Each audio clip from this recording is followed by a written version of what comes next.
Picking wrong class in Path of Exile 2 will cost you 40 plus hours of pain, which is weeks for average gamer based on my poll. I ranked all classes based on difficulty, how hard to gear them up, and build variety to help you pick the best class that fits your playstyle. So hail and meshes kings and queens, it's me Spot the King, and the hardest part you will have when you picking a class, the thing that technically your class does not determine how you will play, especially if you like to play powerful builds. Technically, class determines only your starting position on passive skill tree, and you're allowed to freely move where you like on this passive skill tree, so even if you started as a witch, you can easily go into a part where ranger plays and get loads of extra projectile damage, basically get yourself more familiar with the bow.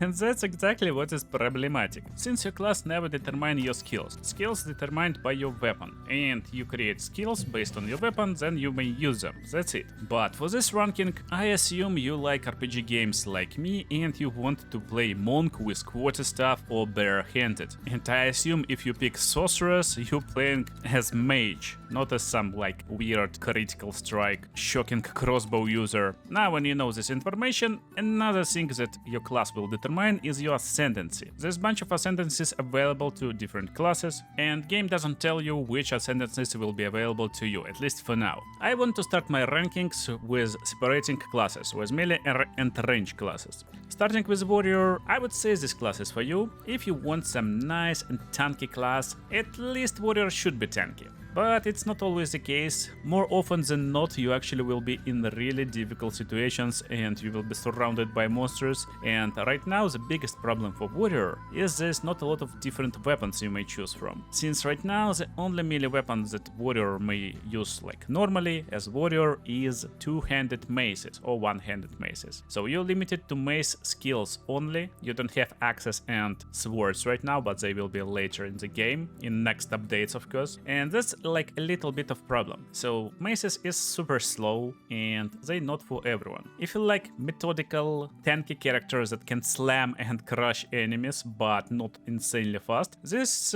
class is probably can be for you. About tankiness, there's also a bunch of controversial opinions right now. Most common opinion that you may find online that warriors nerfed to the ground and you should not play them in next update. But what if you want to play warrior? Warriors is still great, and in my opinion they're actually even better. A lot of players actually don't like that some ascendancies like Kitava warrior got nerfed and there's no maximum elemental resistance right now, but there's ability to use your armor as elemental resistance. And based how this formula works, actually loads of experienced players doesn't like it. But in my opinion everyone forgets that there is deflection, which is a new source of defense in the game, and warriors also can build a really high amount of deflection. Considering you can block 40% of damage before you being hit, our warriors is insanely tanky, or at least should be insanely tanky in this upcoming update. So my rankings for warrior goes like this. Difficulty will be 3 out of 5, and all rankings higher the better.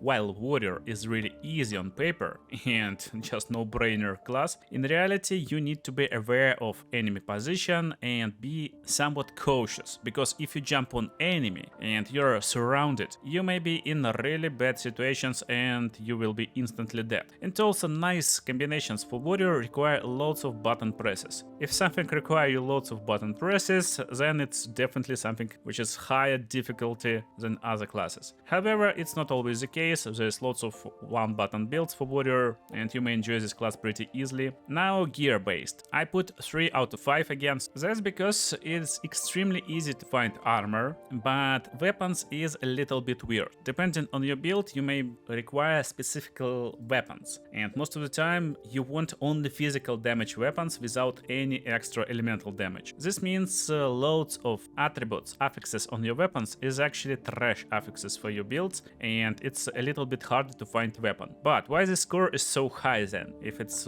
pretty hard to build warrior? Well, because warrior is not a really popular class, therefore there will be no competition. So if you're serious about Path of Exile and you're going into the end game, you will trade most of the time for your gear, and it's really easy to find good gear for really cheap prices, especially for warrior. And then we're going for build flexibility. Build flexibility for warrior is again 3 out of 5. There is actually like pretty nice amount of builds you may play. I would say it's really surprising, but you may play shield warriors, which just rushing, stomping enemies. You may play jumping warriors who jump and destroy screens. You may play totem warriors, and there's a bunch of different totem builds. It's not like one totem build. Variety of builds is really nice. Still, every build will feel like the same. That's why it's just only 3 of 5. And there's actually a lot of new skills for warrior in upcoming patch, so warrior will be even more flexible in terms of build, but right now I don't know how playable they will be, so it's 3 out of 5. Warrior gets 9 points from me. The next melee class is Monk. I'm biased a little bit because I played Monk for all these seasons, and he's my favorite class, but I would say it's just great beginner class. It got a nice amount of complexity and depth into it, but just to pick this class and start playing, it's super easy. Another cool part is extremely easy passive tree. I just like this part of passive tree. It's just super easy and straightforward. You just go and get every node that gives you some attack speed and damage, some elemental damage, and then in end game you just switch into critical strike, and every critical strike node is nearby, and also all evasion and elemental shield nodes is nearby, which is main protective layer for Monk. And overall, class got a really good scaling. That's my favorite part about this class. Some classes start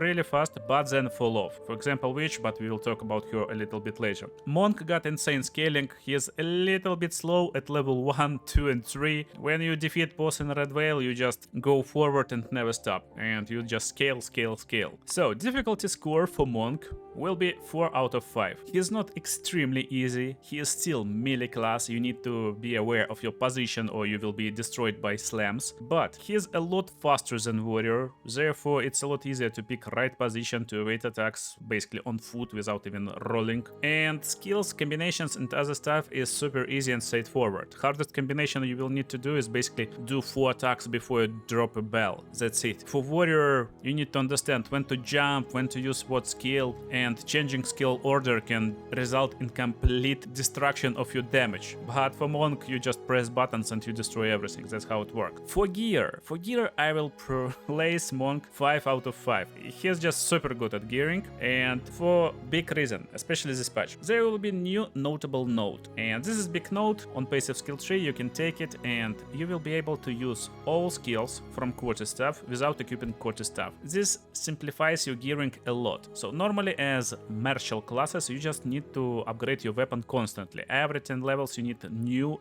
insanely good weapon to keep your scaling to advance through the game. For Monk it's not the case. No luck, you don't have any good quarterstaff. Just remove quarterstaff, get this node and play with your bare fists. You found a good quarterstaff, just equip quarterstaff and play normally. I know there's loads of hype right now around this node, but in my opinion you don't need to base your build around this node. It's just supportive nodes that will help you advance through the game if you're unlucky with quarterstaffs. That's it. It may be overpowered on the launch, but it will be nerfed really fast since there is like no reason to make this node powerful. Or quarterstaffs will be just non-existent in this game. So that's a nice score. But what about build variety? I will give Monk just 1 point out of 5. And you may argue with me, but again, I'm talking about quarterstaff builds technically. While Monk can give you nice build variety, because if you go for Invoker, you will get more elemental damage, therefore you can go and play, for example, Invoker with magic skills focus, with meta skills focus that cast themselves when you do something. It's all possibilities, but if you're going for normal Monk with quarterstaff, you're more or less locked into 2 builds and they are extremely straightforward. Build number 1 is you're going full ice, build number 2 you're going full lightning. At least for now, build flexibility is not really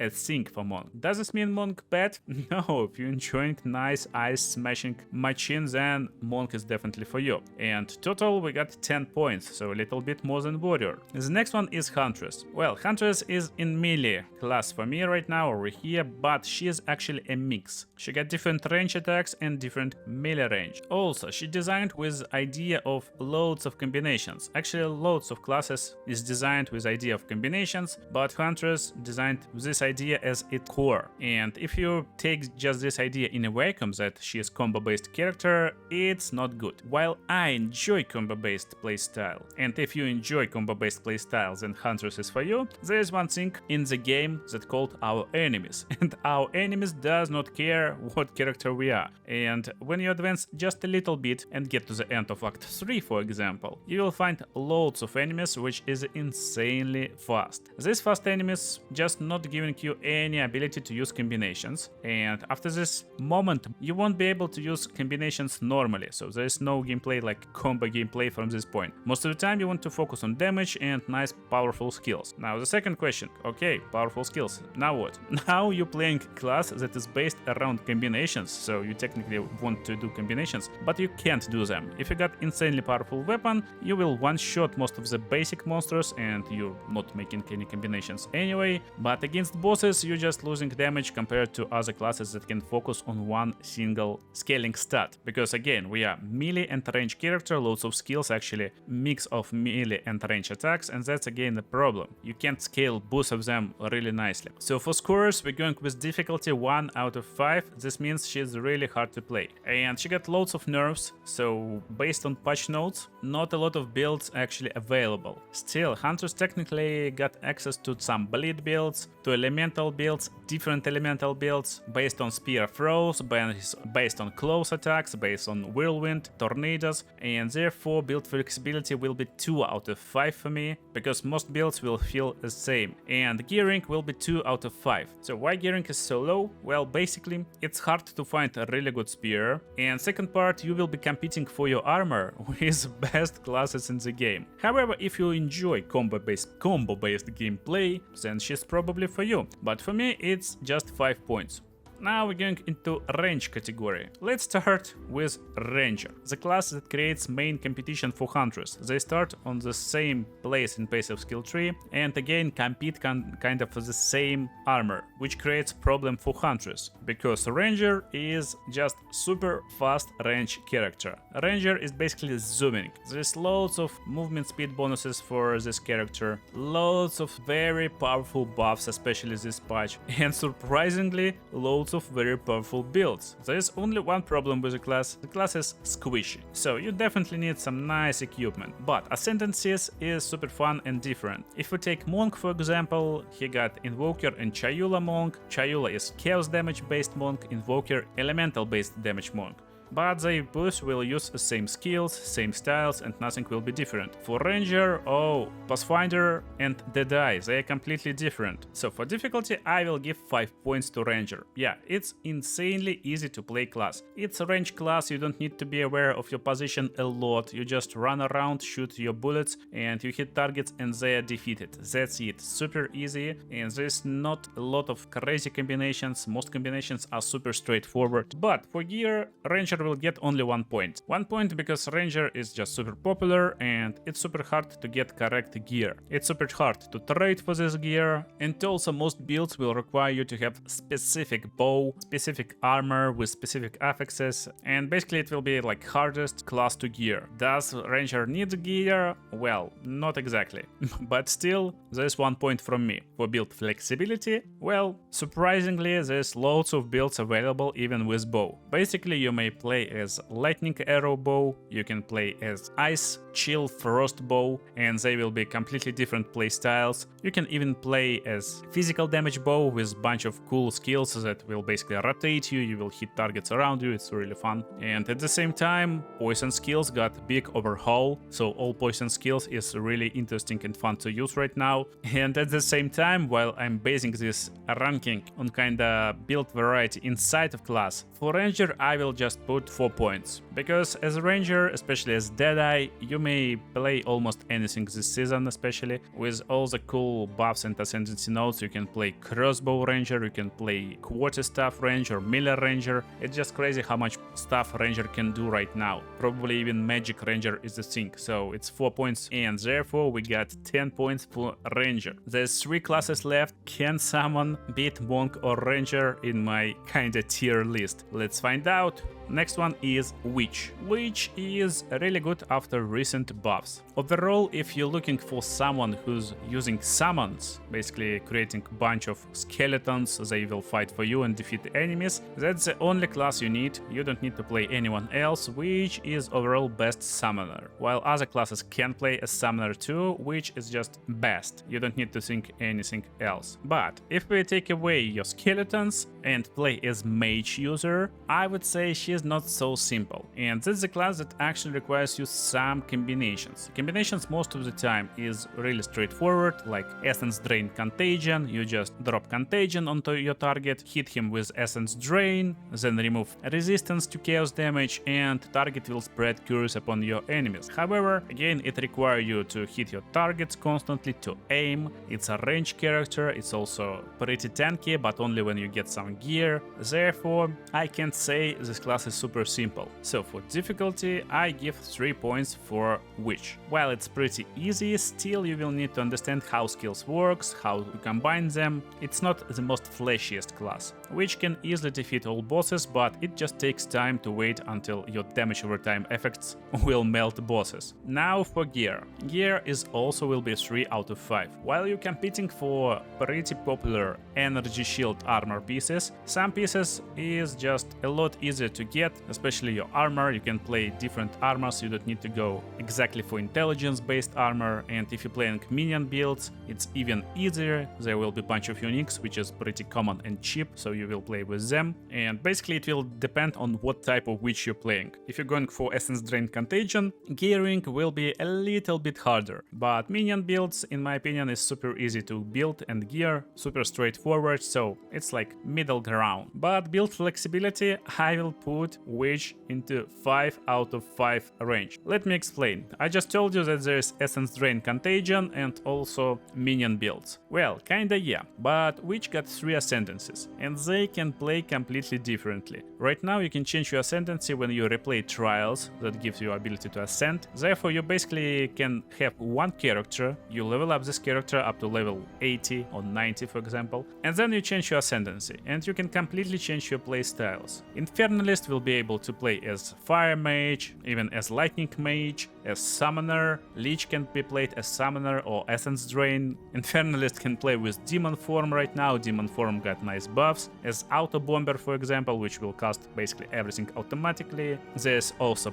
Blood Mage, which can play as Elemental Mage. It can play as Physical Damage Mage with different cool spells that not a lot of players using, or even go full melee and play with two-handed mace. Yeah, with high critical strikes, insanely powerful hits and stuff like that. Build flexibility for which is just insane. It's a little bit hard to find correct one, but variety is here, so if you get bored of your minion playstyle, you can just change ascendancy and play whatever you want. So which gets 11 points from me and become best class in my list today. But Sorcerer, or Sorceress actually, it's she, Mana Lady. She is nice and powerful, got 2 ascendancies, one is really good for solo gameplay, another is insanely good for party gameplay, but you can play it solo also. There's one big problem, it's insanely squishy character. You will be one-shotted randomly most of the times and you won't even realize why you've been one-shotted. It's super squishy character. For almost half of the game you will have only one layer of defense, which is your health and energy shield pool, and you won't have really big energy shield. Still, it's best class if you want really powerful elemental mage. If you're looking for fireballs, lightning balls, lightning arcs, sparks and iced comets, this class is for you. However, for difficulty, I will place 2 out of 5 here. While Sorceress is really powerful, most powerful stuff will require you a little bit of setups, a little bit of combinations, correct setups on your passive skill tree, and you need to adapt to situations most of the time. Not beginner friendly, I would say. It doesn't mean you should not play Sorceress if you're a beginner. Again, for me, I would say I'm kinda describing classes for you, but the most important stuff is to not play the strongest class class, but play the class that you will have most fun with. And if this elemental mage is something you really want to play, you won't have a lot of problems, you will have loads of fun. But keep in mind, other classes is a little bit more easier to play, most of them, besides Huntress basically. For gear I will put Sorceress into 1 out of 5 category. Yeah, it's one of the most awful classes to gear. The same goes for Ranger, but Ranger is basically competing with other guys. But there is one thing, when you're competing for gear, it doesn't mean it's always a hard stuff to get. Especially if there is loads of valuable stuff for you on gear. But Sorceress is not only competing for gear, she's also a really well-known class, and basically stuff that you are looking for will most likely be something like plus maximum level 2 skills on your wand, on your stuff, and everyone knows this, so this gear is always insanely pricey. It's really hard to get it. Also, you're competing for most valuable pieces that have energy shield, so you again competing for helmets, boots and gloves with monks, with rangers, probably with warriors if warriors will have armor this season, and gearing will be hard. But for build flexibility I will give 4 points for Sorceress, because flexibility right now is insanely insane. Technically flexibility goes around different combinations of your magic skills, but we got nice overhaul of fire effects. There's a bunch of new nodes on passive skill trees that will give you more firepower, more ignite power. Ice skills is still very powerful, arc lightning skills is very good, and you may play solo element Sorceress. Basically you can go full ice, full lightning, full fire, and they will have completely different playstyles at the same time, because skills a little bit different, combinations a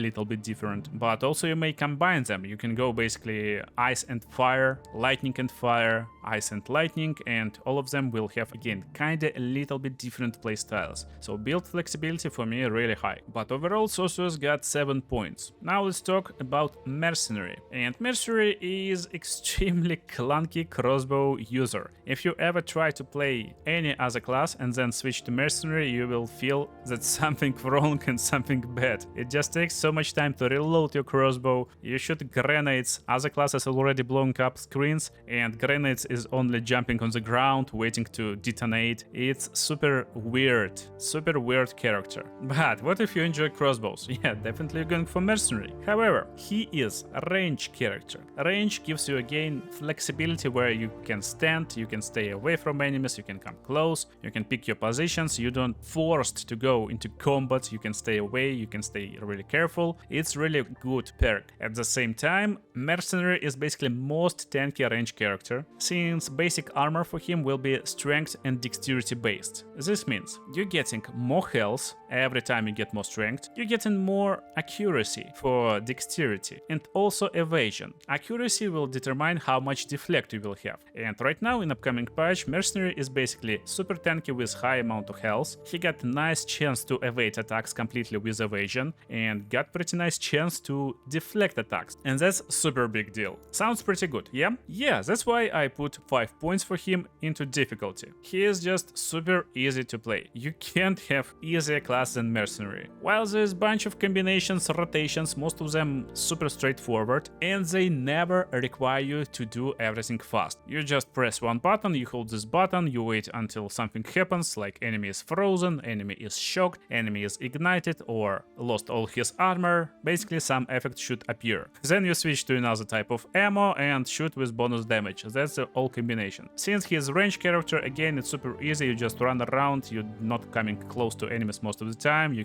clear screens with your shotgun ammo, and it's super easy to play class. At the same time, I told you he is using strength and dexterity gear right now, as well as crossbows. All types of this equipment is extremely easy to get because no one needs them. Last season I cleared all content of highest difficulty with builds that cost me like 20 exalted orbs, so it's like extremely cheap. I maxed out all the resistances, got nice damage, got nice crossbow, and basically cleared everything. So for gear he gets 5 out of 5. Again, super easy to gear, and another part why it's super easy to gear, because technically everything that can roll on armor on your weapon can be useful. Even when you get crossbow with regain health on kill, regain health on hit, it's also useful. You can just go and face tank everything and map without even looking at your screen. The last one, build flexibility, and guys, I will place 5 out of 5 here. And build flexibility is just insane because you can play all styles with your crossbow. There's different fast attacking fire styles, there's freezing styles, freeze builds with your crossbow, there's lightning builds that I'm going for this season, but also there's grenade builds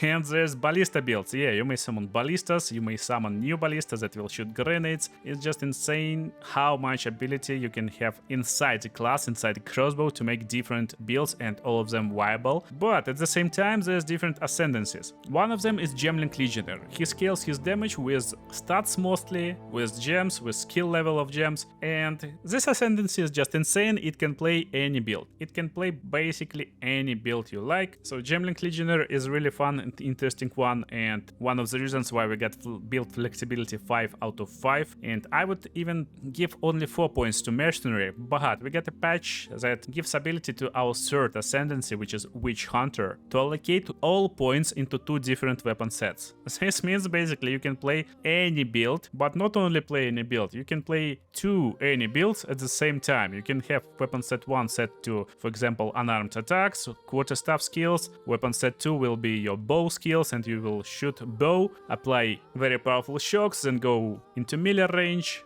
shoot and start hitting with your fists. So that's pretty crazy. Build variety is insane. That's my final points for each class, but again, it doesn't matter how much points I give to each class. More important is to have fun. And to have fun, it's nice to understand what's going on when you're leveling your character. So I got leveling build for every class in the pinned comment. And I'm starting this league as Mercenary. That's the Mercenary leveling build on the screen right now. So if you're going for Mercenary 2, make sure to watch it, and see you in the next ones.